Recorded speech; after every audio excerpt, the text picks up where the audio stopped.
আসসালামু আলাইকুম, এগ্রিকালচার নিউজের নতুন একটা পর্বে সবাইকে স্বাগত জানাচ্ছি। বন্ধুরা, আছি চট্টগ্রাম জেলার পতেঙ্গা সি বিচের সংলগ্ন Shahed Alam agro and dairy ফার্মে।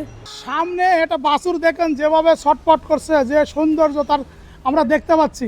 আসলে খামারে জন্ম নেওয়া বা নিজের খামারে উৎপাদিত একটা গরু যদি এরকম সৌন্দর্য হয়, ছটপট করে, যে লাফালাফি করে, তাহলে খামারির মনটা কেমন লাগে আমরা সেটা জানার জন্য যখন বের করার পর নাচানাচি করছে, সুস্থ সবল শরীর নিয়ে খেলাধুলা করে, তখন একটা খামারি অবশ্যই খুশি হয়।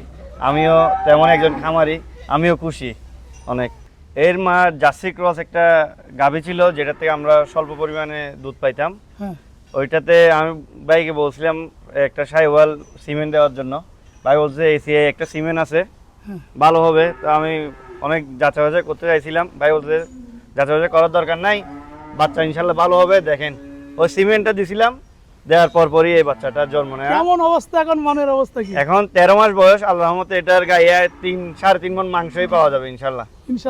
খুব খুশি? জি ইনশাল্লাহ, অবশ্যই খুশি। এই যে আপনি আমাদের ওয়াসিক ভাইকে এই যে সিমেন্টটা দিছিলেন, এর বাবা মায়ের একটু হিস্ট্রি শুনতে চাই।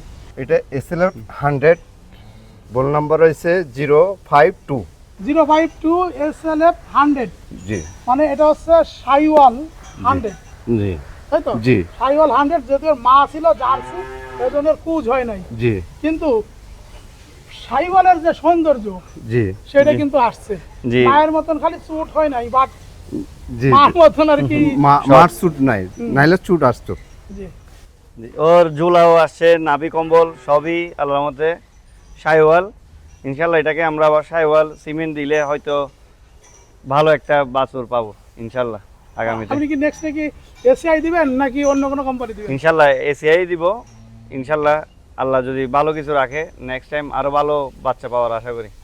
আমি আসলে কিছু বলবো না যে আপনারা এই এসিআর সিমেন্ট নেবেন কি নেবেন না, সিদ্ধান্ত নেবেন আপনি। যদি মনে করেন যে আপনাদের খামার এরকম সুন্দর বাছুর, এরকম সুন্দর বকনা বা এরকম সুন্দর ষাঁড় গরু প্রয়োজন, তাহলে আমার মনে হয় যে আপনারা এসিআর সিমেন্ট নিতে পারেন। সবাই ভালো থাকুন, আল্লাহ হাফিজ। এবং আমাদের এই ওয়াসিকবার জন্য দোয়া করুন।